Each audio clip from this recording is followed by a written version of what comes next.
The story of Moses in the Exodus, Exodus 1-15. A long time ago, the Israelites lived in Egypt, where they were forced to work as slaves under a cruel Pharaoh. They cried out to God for help, and God heard their prayers. God chose a man named Moses to be his messenger. Moses had grown up in Pharaoh's palace but fled to the desert after he had to escape for a crime.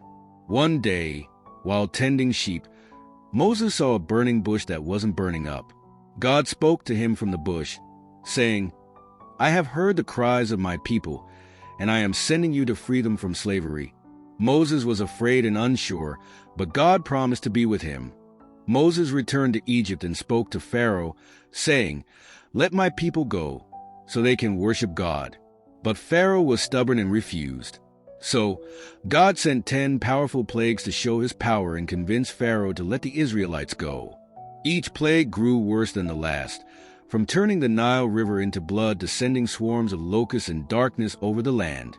But Pharaoh's heart remained hard, and he refused to listen. The final plague was the worst, the death of every firstborn son in Egypt. But God made a way for the Israelites to be saved. He instructed them to mark their doorposts with the blood of a lamb, and the angel of death would pass over their homes. This became known as a Passover. At last, Pharaoh gave in and allowed the Israelites to leave. Moses led them out of Egypt, and they began their journey to the Promised Land. But Pharaoh changed his mind and sent his army to bring them back. As the Israelites reached the Red Sea, they were trapped between the sea and Pharaoh's army. Moses prayed to God, and God told him to stretch out his staff over the water. When Moses did, the waters of the Red Sea parted, and the Israelites walked through on dry land.